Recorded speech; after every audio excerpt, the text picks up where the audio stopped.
I needed some help. Do I need this?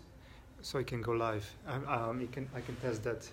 Oh, this isn't necessary for that. Because it worked out from there. Oh, okay. Otherwise you want it for small program. Yeah.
Hey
Vasudevaya. Om Namo Bhagavate Vasudevaya. Om Namo Bhagavate Vasudevaya. Om Namo Bhagavate Vasudevaya. Om Namo Bhagavate Vasudevaya.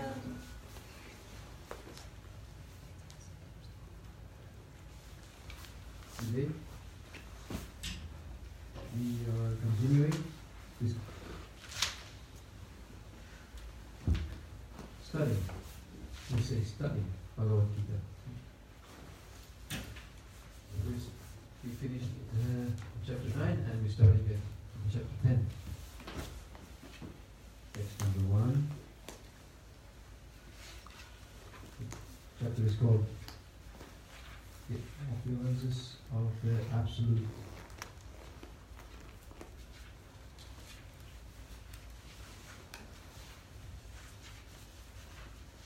So we follow the tradition and we go clockwise. Everyone will read a verse. Okay. I will start. Chapter 10, The Opulence of the Absolute, text 1. Sri Bhagavan Vacha, Puya Eva Mahabaho, Srinu me Paramam Vachaha, Yatte Ham Priyamanaya, Vakshami Hitakamyaya. If you can, read Sanskrit, you're most welcome. If not, just English.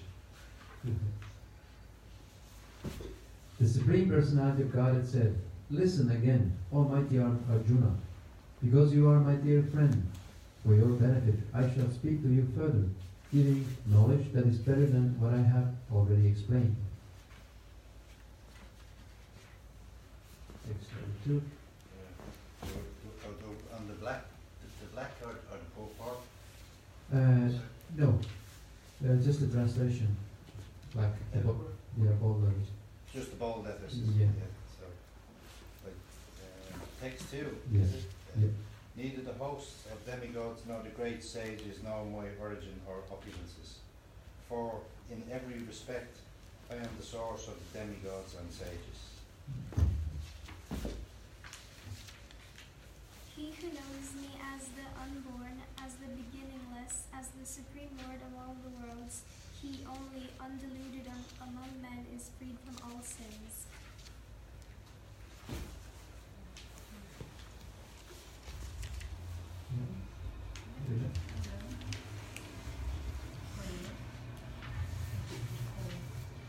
Intelligent knowledge, freedom from doubt and delusion, forgiveness, truthfulness, control of the senses, control of the mind, happiness and distress, birth, death, fear, fearlessness, non-violence, equanimity, satisfaction, austerities, charities, fame and infamy. All these various qualities of living beings are created by me alone.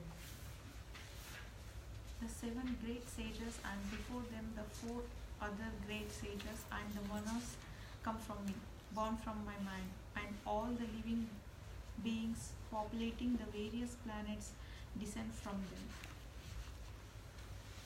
One who is actually convinced of this opulence and mystic power of mind engages in unalloyed devotional service. Of this there is no doubt.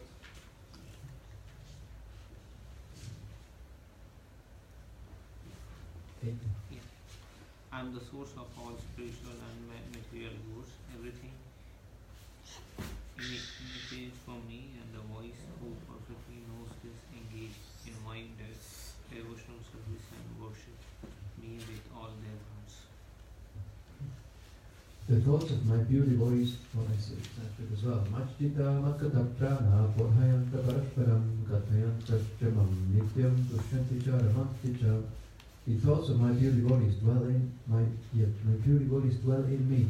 Their lives are fully devoted to my service, and they derive great satisfaction and bliss from always enlightening one another and conversing about me.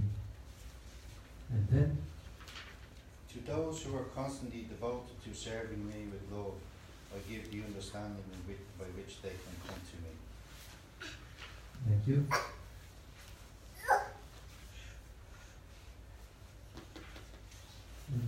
Go back to text 1.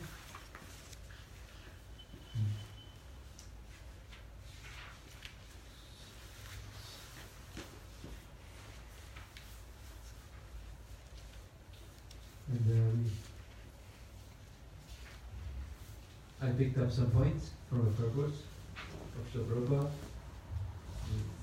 which we focus on, or like highlight some points from purpose as important points. And usually we do questions in the end. Because, well, we have only like 45 minutes left. Actually, it's very little time for these verses. But, okay. Next one. Here, again, Lord Krishna is calling Arjuna his dear friend. In 4th chapter also, same was mentioned. Krishna said, called Arjuna, my dear friend, because you're my friend, I give you this most confidential knowledge about me. You're a friend and devotee.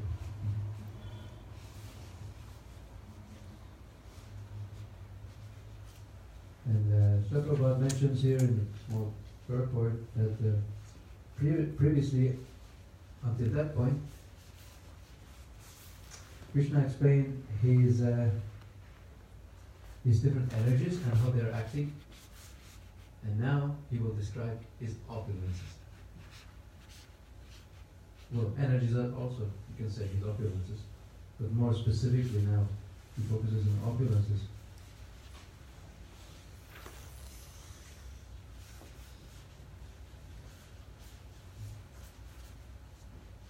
And it is discussed here how important it is to hear about Krishna's opulences. Why is it important? Because the more one hears about Krishna's various opulences, the more one becomes fixed in devotional service. Because one becomes more and more convinced that, yes, this is the best thing I can do with my life. Offer it to Krishna in Krishna service. So this conviction is very important in order to continue on this path. And this conviction is strengthened by more and more hearing. And by this hearing we develop our understanding of Krishna. Who is that person actually? Because how can you love somebody who you don't know? So, very essential to hear in order to become fixed.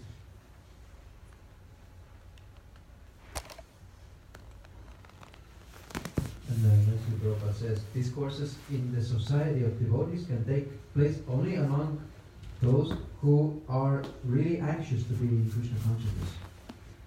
Others cannot take part in such discourses. So, interesting.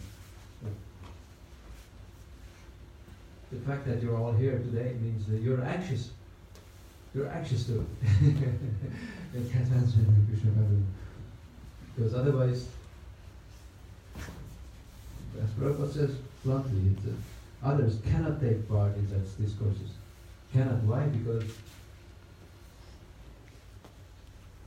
it's not interesting, it's boring.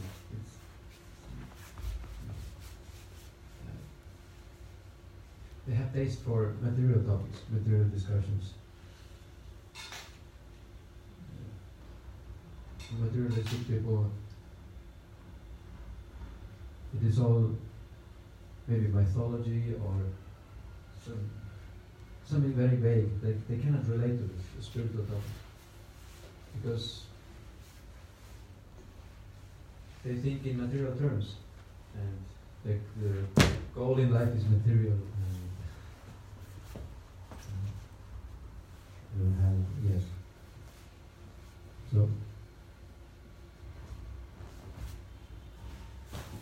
So all of us must have some eagerness, some taste for Krishna, discussing about Krishna and make advancement. Text 2, neither the host of demigods nor the great sages know my origin or opulence, for in every respect I am the source of the demigods and sages. And here Prabhupada mentions how even the so-called scholars who are considered by most people to be the most intelligent persons and most learned, most knowledgeable, even they cannot understand Krishna. And yes, therefore scholarship is not the qualification necessary to understand Krishna. Prabhupada says the scholarship, to be very learned, is just the opposite may be true, that someone who's absolutely maybe illiterate can be pure devotee. And that was the case in our Guru Parampara. There's hope for us also. Yes. The spiritual master of Bhaktisiddhanta Saraswati Thakur, who was one of the greatest scholars. He's such a brilliant mind and intelligence that at the age of, what was it? Age of 7 or 6, he memorized all Bhagavad Gita. He knew so many different languages. By Calcutta University, he was chosen to be the head of astronomy department.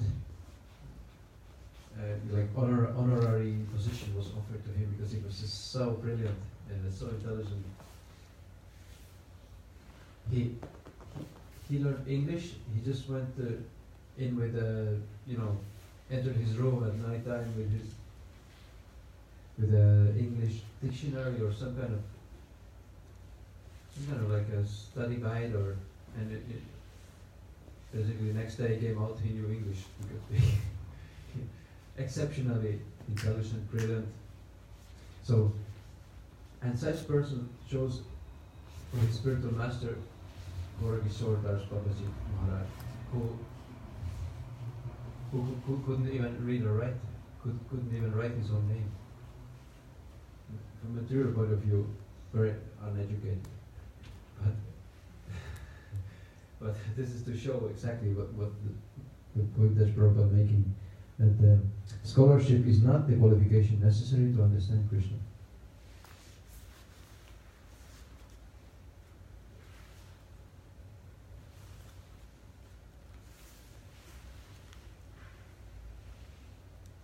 So the verse says, neither demigods nor sages, who are all very exalted living beings, they cannot know Krishna with their mental speculations. That's the point here, that Prabhupada says that they have failed to do so, to understand Krishna by their mental speculations. And people understand, yes, that God means it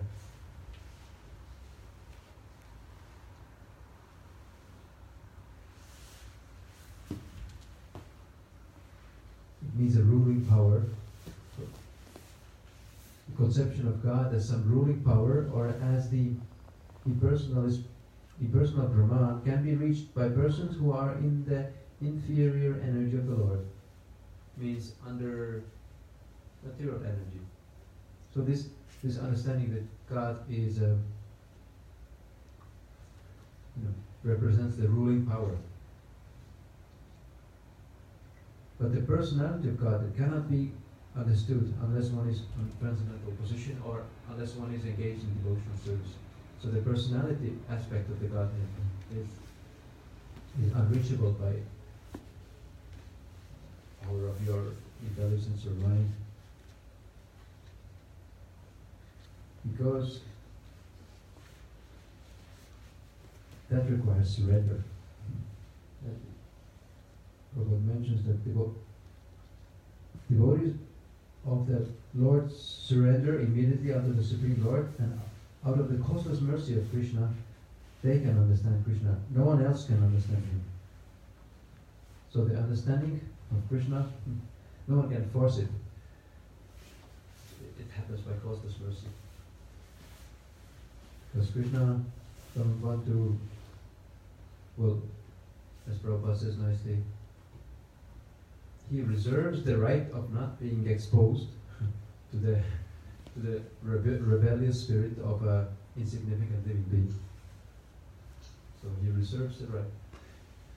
So he only reveal himself to those who surrender, and no one else can understand.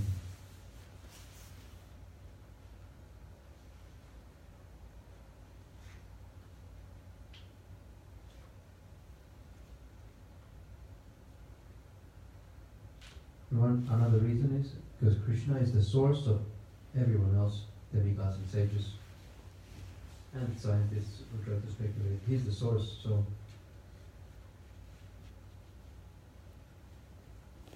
he's the energetic from which energy comes, and energetic and energy is always subordinate to energetic.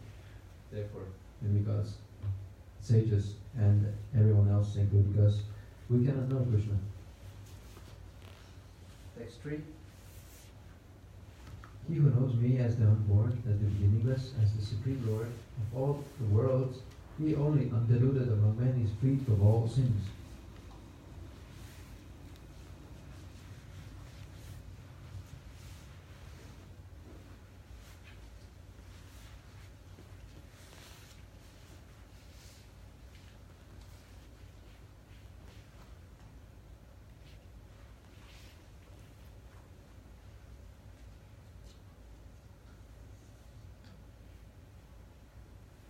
Manushyanam Sahasrashu. Here it is referred to this verse in 7th chapter, which describes that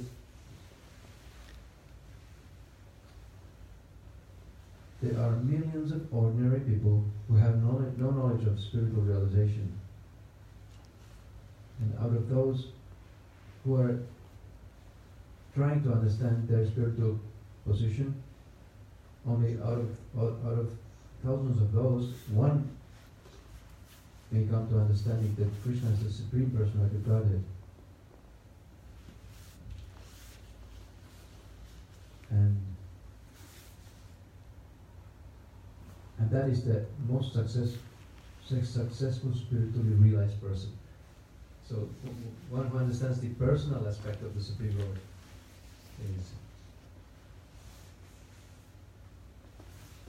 is most advanced.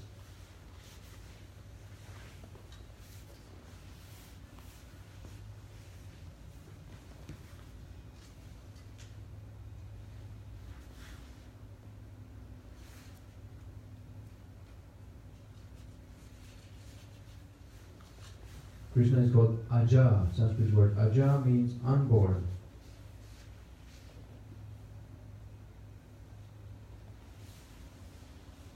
Unborn means Krishna doesn't have beginning.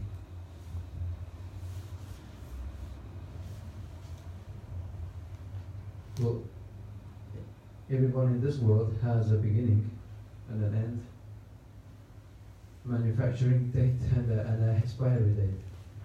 To a body. But as a living beings, the spirit souls, just like Krishna, we don't have actually, say, the date of creation. Because living beings are eternally existing. We as living entities. Although it is said in Prabhupada, in one of the verses, he quotes some Upanishad where it is said that the Supreme Lord at one point desired to create living entities. But at the same time, it is known that the living entity, the Jiva Shakti, it also never has beginning and end. So in that sense, we are like very similar to Krishna, who is never created, who is eternal, but there is at the same time big difference between living entity and Krishna. Because our role, our position is to offer service loving service to Krishna. And Krishna's position is eternally is to accept that service. Simple as that. That sense, we can never compete with Krishna and take his position.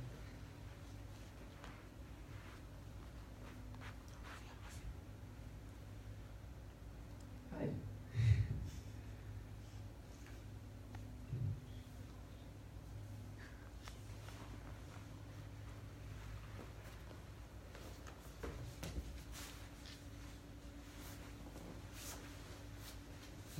Another important point.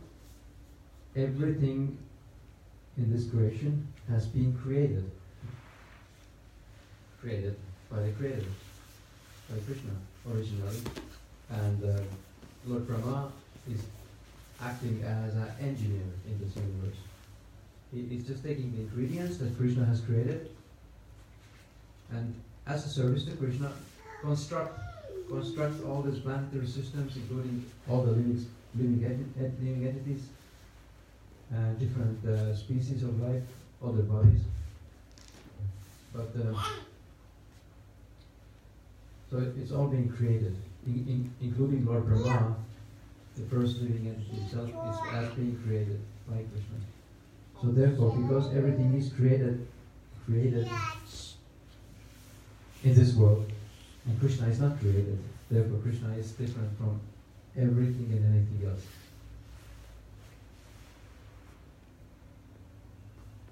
In text 4 and 5 lists a whole lot of things. Intelligence, knowledge, freedom from doubt and delusion, forgiveness, truthfulness, control of the senses, control of the mind, happiness and distress, birth, death, fear, fearlessness, non-violence, equanimity, satisfaction, austerity, charity, fame and infamy. All these various qualities of living beings are created by me alone. So these are various qualities of living beings.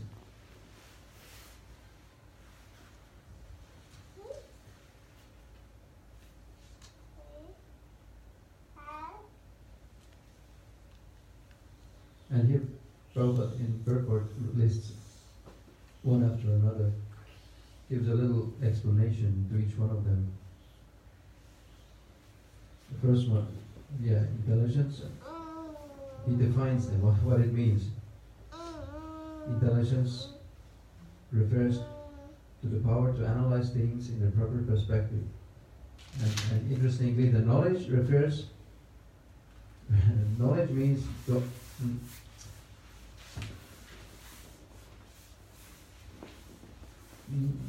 it means to know the distinction between spirit and matter. And ordinary knowledge obtained by university education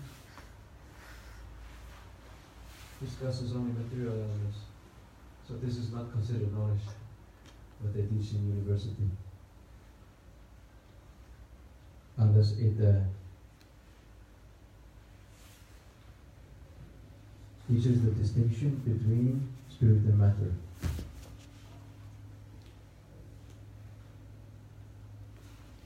Therefore, academic knowledge is not complete. May come as a surprise to somebody.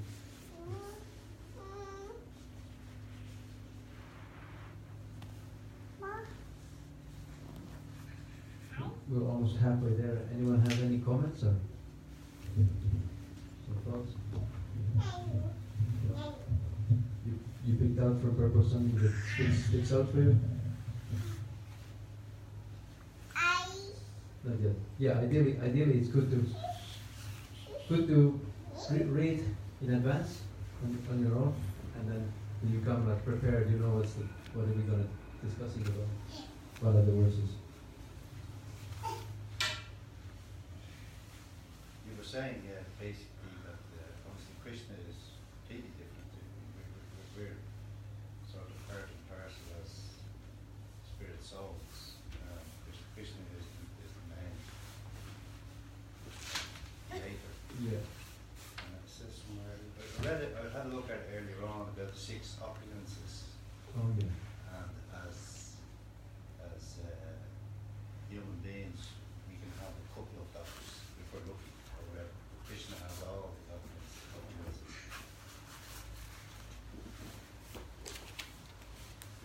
Krishna, yes, the first verse of this 10th chapter touches this point. The word Bhagavan means the possessor of 6 opulences. Yes, as we can see, experience, some human being might be very beautiful, another one very, very intelligent, Yes. and then someone else very famous, somebody very rich, and so on, somebody very strong. Yeah. But Bhagavan means these 6 opulences, so let's say wealth, beauty, intelligence, Fame, is it fame? yes, Strength? yes, fame, strength, and renunciation. Yeah, ability to just be detached from it all. So this is also opulence. So human beings manifest maybe 1 or 2 or maybe even 3 to a limited degree. But Krishna possesses all of these 6 in full, 100%. Yes. And this is because Krishna is the source of these opulences, and you can say these opulences belong to Krishna. They are his possessions. We only borrow what belongs to him in small quantity. But you can see that even if ordinary living being in this world has a small, tiny drop of any of these opulences, becomes adored and admired and glorified in this world. So how much more we should appreciate Krishna? Yeah.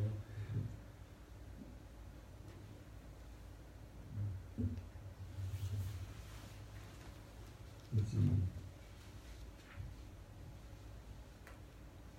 Prabhupada says, Kshama, tolerance and forgiveness should be practiced. One should be tolerant and excuse the minor offenses of others. So, tolerance and forgiveness should be practiced.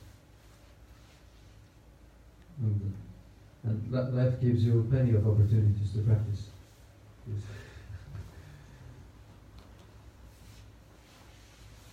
And that's listed here.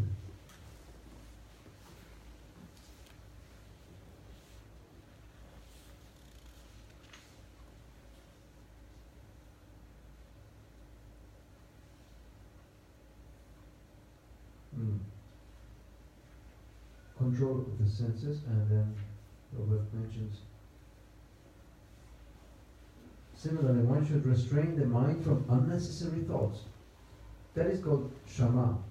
One should not spend one's time pondering over earning money.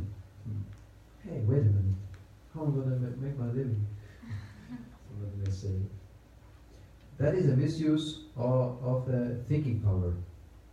The mind should be used to understand the prime necessity of human beings, and that should be presented authoritatively.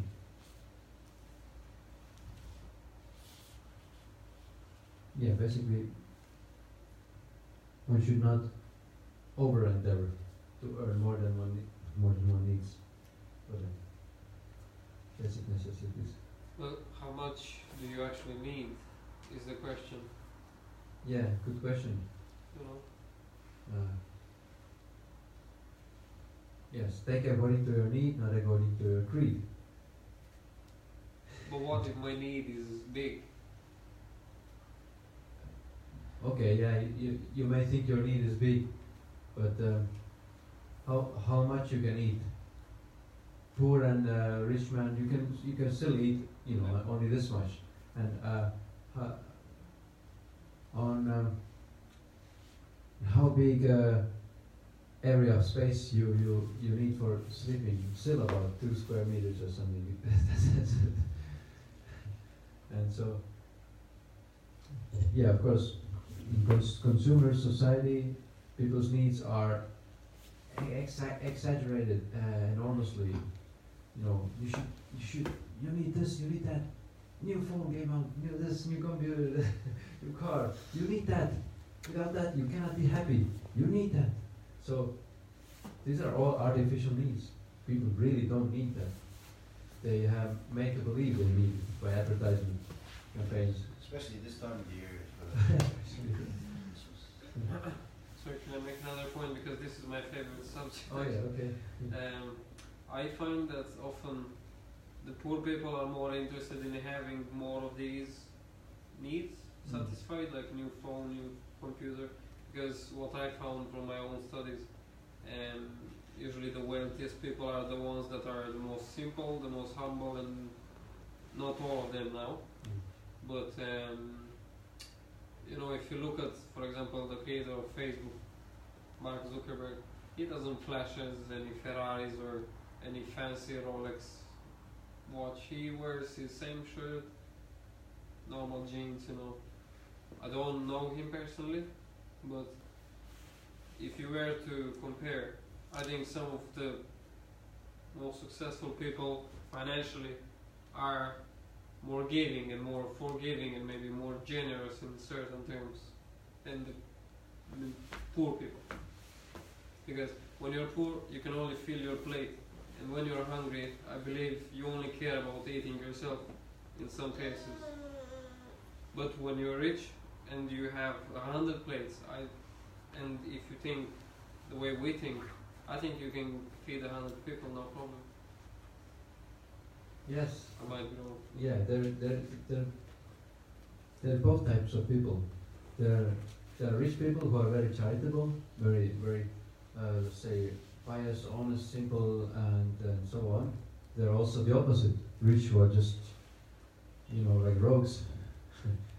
And there are poor people who are, you know, like you said, they're hankering for things that rich people have.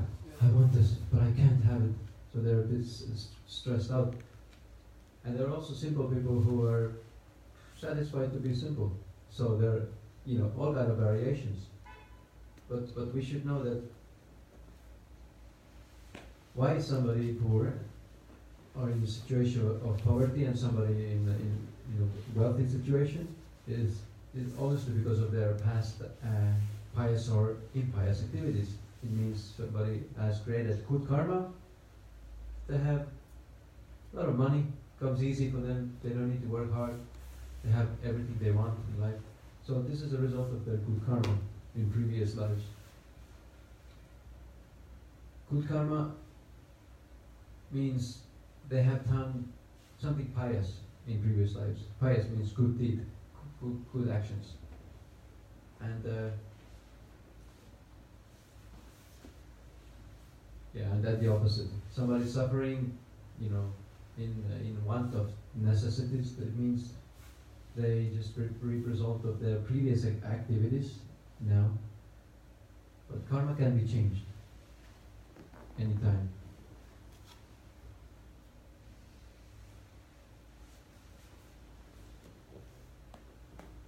Yeah, one sense, people who have a lot of opulence, they enjoy their good karma, but because of their past piety, they may be still pious, and then they, you know, they're charitable. There are all kind of different variations of people, so we cannot generalize that. So can you find in any way if you're affected by bad karma? Still? Can you what? Can you find out if you're affected by bad karma? Can you like recognize if you're? Yeah. Say for example, I'm trying to succeed in being a scientist. Yeah. Okay. But there's something that keeps stopping me because in my past life I may have done something. Is there any way to observe this or to realize it's happening? I mean, something is stopping you unless you do something? Yeah, this is just, you may not be able to observe it like scientifically, like as an experiment, but just we understand the principle that whatever this obstacle, in whichever way this obstacle comes, on your way to your success,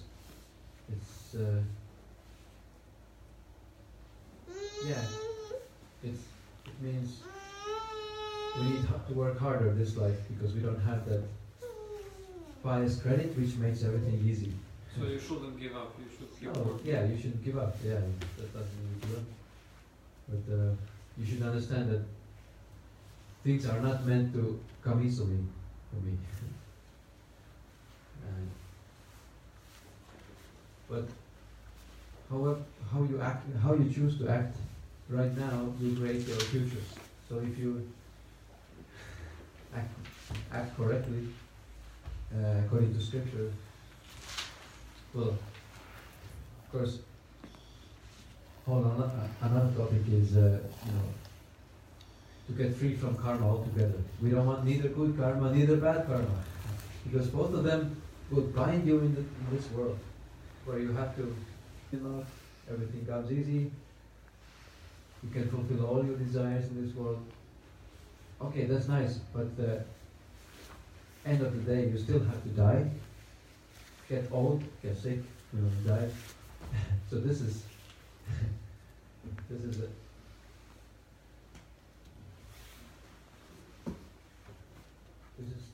something that nobody wants. And because it's all temporary, you cannot take any of these opulences with you into next life. It means you lose it anyway. So therefore,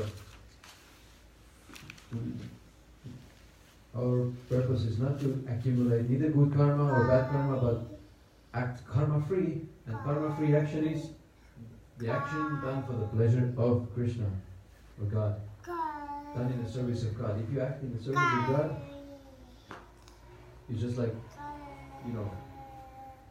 karma is like handcuffs. And then as soon as you act for the pleasure of God, you're free. As soon as you have desire to enjoy this world, immediately you're entangled. But sometimes you like to think you're acting for Krishna, but Yeah. you might subconsciously or deep inside you, you're actually doing it for yourself. Yeah. There are different levels of purity in devotional service. There is Sakama,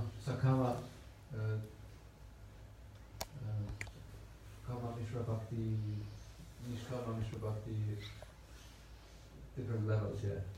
Obviously, it's good if you recognize, I still have, selfish motivation. It means you just continue and you try to purify. Try to give up. It may take time, but it's worth the effort. Because, what is it? And our goal is Krishna, which is, let's say, most valuable, let's say, possession. Krishna can be possession of the pure devotee. It's also said as well, isn't it, that when Krishna especially favours somebody, he takes everything away. Yes. Krishna takes away if he sees that devotee is attached, and this attachment is an obstacle in the path. But of course, sometimes pure devotees, they are totally detached, and instead of taking away, Krishna is just giving them all the opulences so that they can use it in his service and spread the message, for example. But yeah, as long as somebody is attached, Krishna may take, and this should be seen as great mercy. It will make one desperate for Krishna and lose attachment to this world.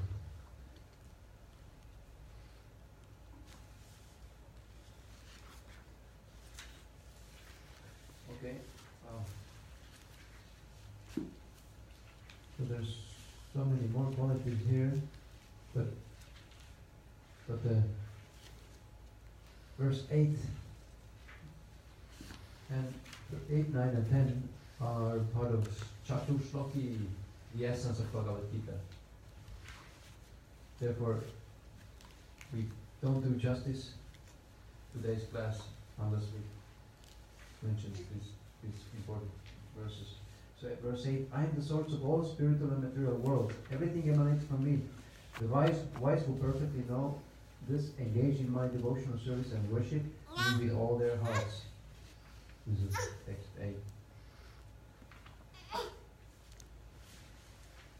The wise who perfectly know worship me with all their hearts. The wise who perfectly know that everything here emanates from Krishna. All this world, including ourselves, is coming from Krishna. So this is Krishna consciousness. You're always aware that nothing is separate from Krishna. It's nothing. I mean, it's impossible to separate anything from Krishna. And sometimes people say, well, why is there so much suffering and violence and this and that in this world? It's all bad. How can there be God? How can there be a loving God if there's so much suffering in this world? So, but this is materialistic vision. Vision of duality, where they think this is good, this is bad. But from Krishna's viewpoint, there's no good or bad. It's all come from Him. In one sense, if in this world there wasn't like old age, disease, and death, and all the suffering, if there wasn't this, nobody would ultimately want to go back home, back to God. So this is a necessary part of this world, which is a correctional institution.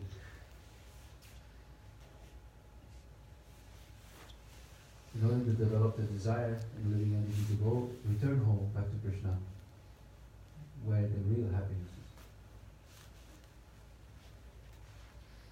is. So everything comes from Krishna. That's the essence of this. Text number 8. And 9. The thoughts of my pure devotees dwell in me. Their lives are fully devoted to my service, and they derive great satisfaction and bliss from always enlightening one another and conversing about me. So that's what we are doing now. We are experiencing satisfaction and bliss from conversing about Krishna.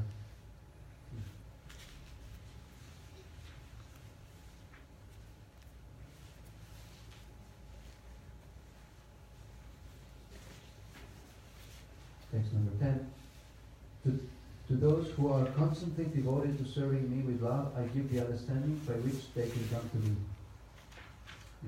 And Prabhupada here makes some important points.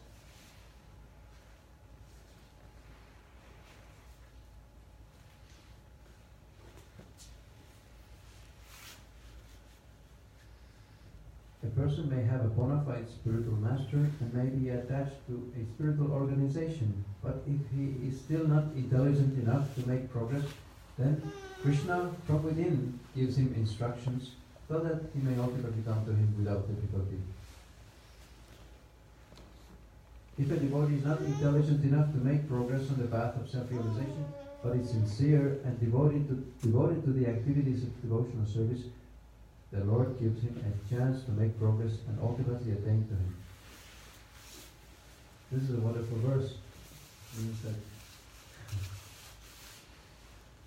there's not really any material obstacles in advancing in devotional service, even if one doesn't have intelligence.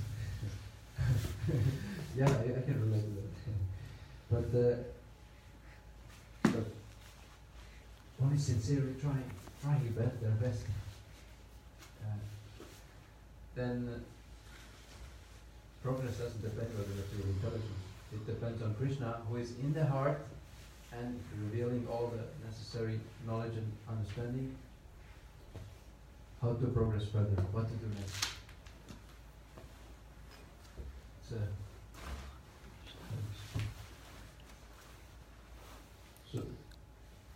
which means there's no excuse.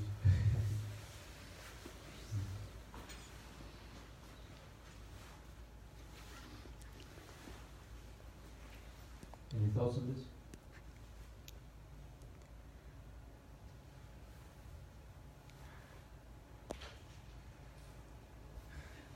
We're discussing Bhagavad Gita chapter 40 here. Actually, the next verse also belongs to Chaturshloki, because Chatur means four. So I should read the 11 as well. Otherwise, it's not Chatur, it's like 3 shlokas. Okay. 11. To show them special mercy, I, dwelling in their hearts, destroy with the shining lamp of knowledge the darkness born of ignorance. So Krishna is talking about his devotees who are fully dedicating their lives in service. To show them special mercy, I, dwelling in their hearts, destroy with the shining lamp of knowledge the darkness born of ignorance.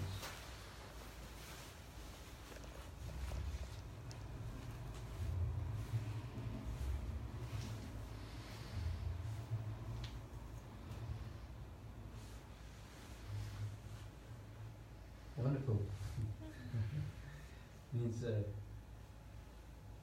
course, no one can exist without the presence of Krishna in the heart. Neither in material life, neither in spiritual life, you cannot make progress. But to show them special mercy, for those who are endeavoring in awakening their bhakti, Krishna consciousness, Krishna is very pleased with such endeavor. Those who try to serve him, please him, he's very pleased, and therefore he says to show them special mercy. He's shining he's destroying the darkness of ignorance.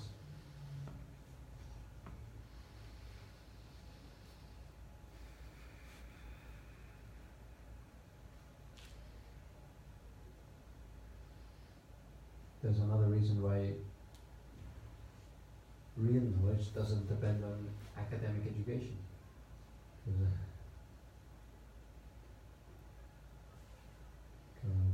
Krishna,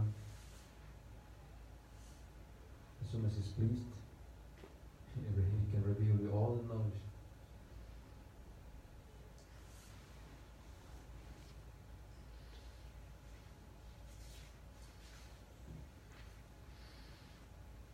We're on time.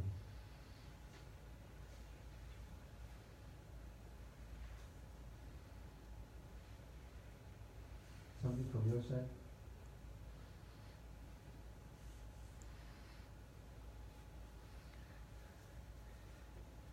What did you remember from today? I like the last chapter a lot because it says the more you are trying to get closer to Krishna, even though you don't know much about it, you're gonna get the knowledge. And I find that for myself, I can see that because I've noticed for myself, yes, it's happening. It does happen. You know, choices you make every day, you know, that sometimes you think you make them by yourself, but you don't, you know.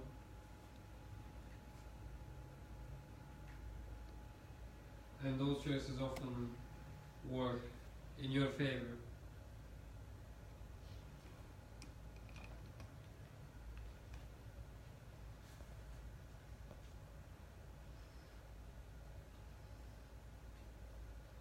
So I just want to ultimately attain him. So that means when you go back to the God, when you go back to him, Yes, yes, if he's pleased with you, yes, that's what it means. even though you don't have a guru, Even if you don't have a guru, master, no.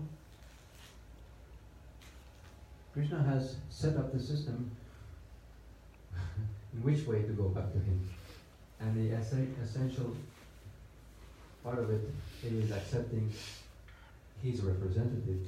Krishna is interested to see that you are willing to surrender to his representative, which is Guru, or bona fide spiritual master. Prabhupada says bona fide spiritual master means authorized, who is really representing Krishna.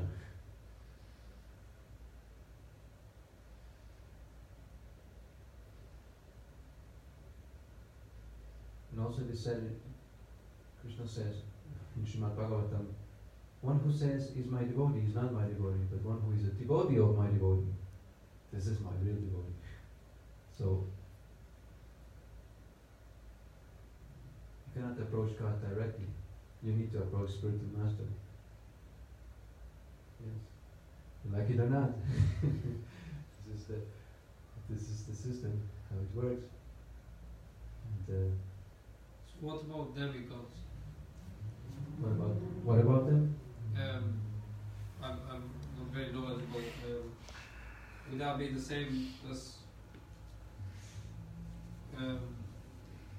talking to your spiritual master? As in knowledge and chanting, and would you get the same type of knowledge? From demigods? Yeah. Oh, well, demigods they are considered devotees of Krishna. Yes, they are devotees of Krishna. But why are they demigods? Because they still have some material desire to control and enjoy. So they're sakama bhaktas.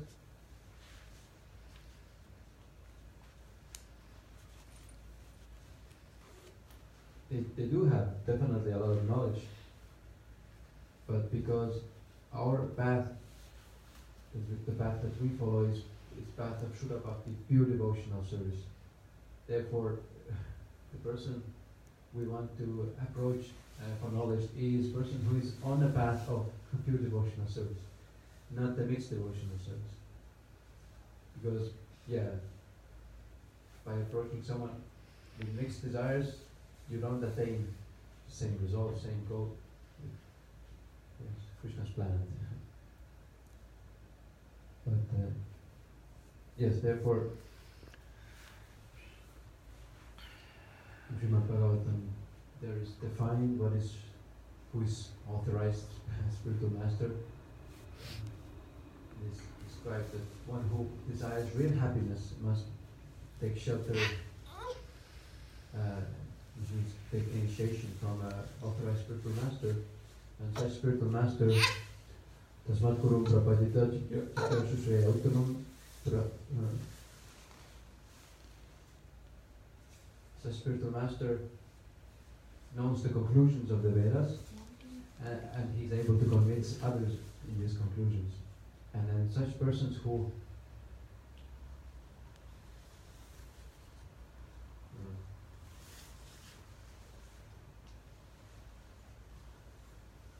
take shelter of Supreme Personality of Godhead, giving up material considerations,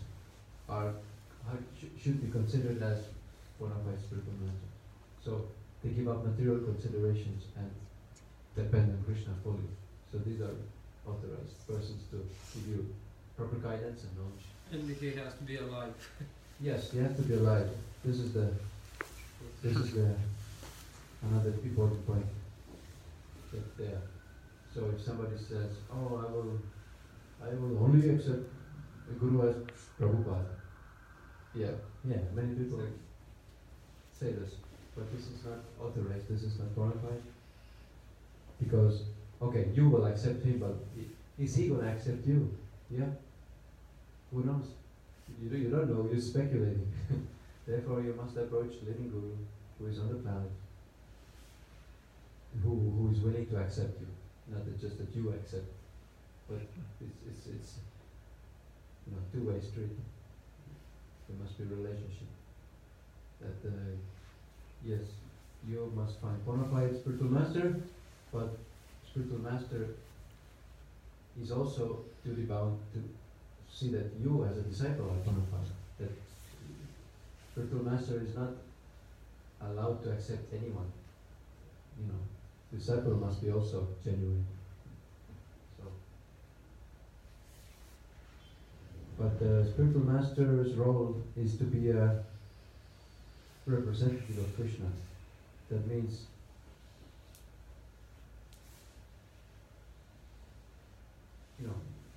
when we are meant to surrender to spiritual master, whatever the spiritual master says, whatever he instructs us, we should accept this instruction as exactly personally coming from Krishna. That's what Krishna wants me to do. So, and And it is an offense to the holy name to see spiritual master as an ordinary person.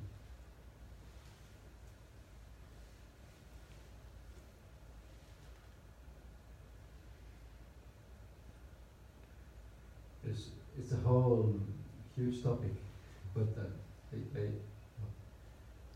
gave just a brief answer. Maybe it helps. No, I know like we should have a spiritual master, but the last line just made it a bit like, Well, yeah, here Prabhupada says in purport of 10 that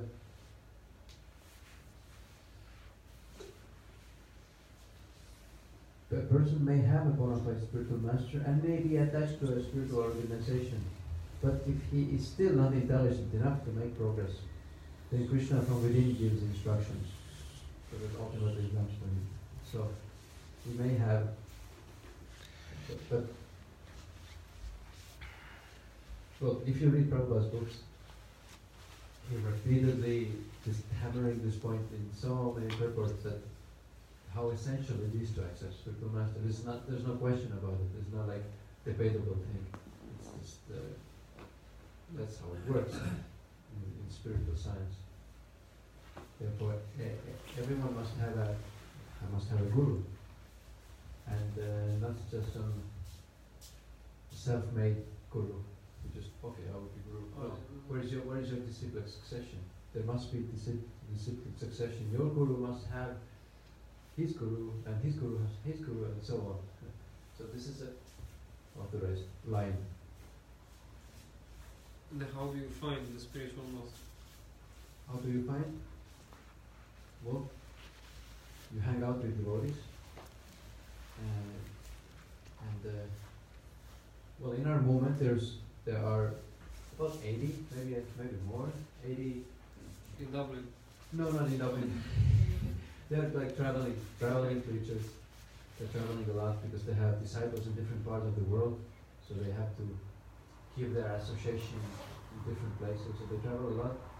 But about 80 persons or maybe more in ISKCON who are authorized to represent Srila Prabhupada and who are authorized to give initiation and spiritual guidance.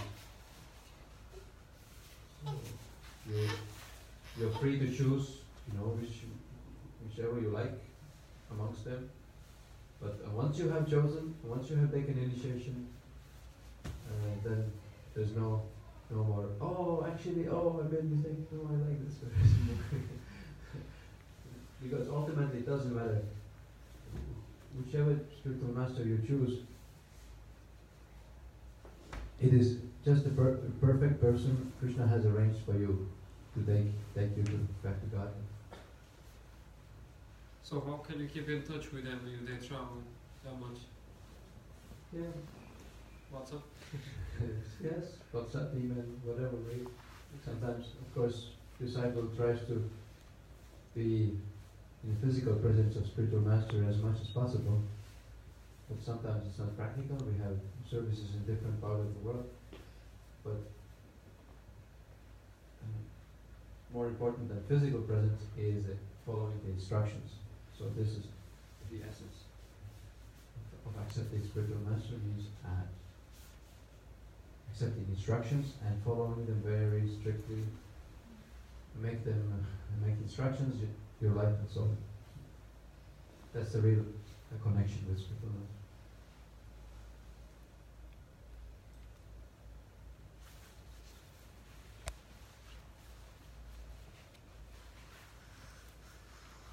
So accepting spiritual master is a must. But as Prabhupada says, even though one may have spiritual master, a person may not be intelligent enough to take advantage of the spiritual master. Maybe don't know how to ask right questions or how to serve but even that is not an obstacle.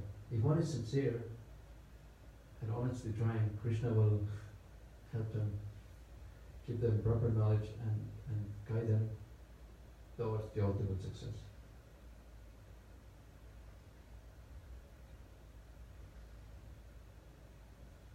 And that makes this process so wonderful.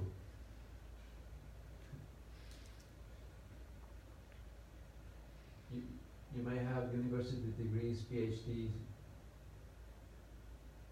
That's good, but it may help you, but it may be actually it may be obstacle. You think you're so great, you're so smart, and person who maybe cannot know how to read or write can be more advanced spiritually. So material qualification has no meaning in spiritual advancement. It's interesting.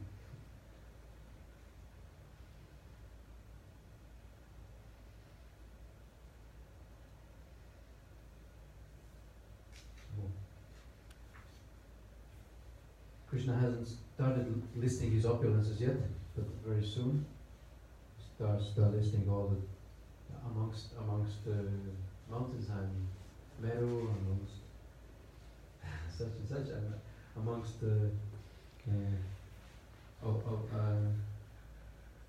sages amongst demigods and Narada and so on. So stay tuned, and we're going to continue next Monday. I don't know who will give this class, but please come. And ideally you prepare, and by reading verses 11 to 20, right? Yeah. Chapter 10, 11, 20. Srimad Bhagavad Gita as it is, ki Jai. Jai. Srila Prabhupada ki Jai. Jai. Hari.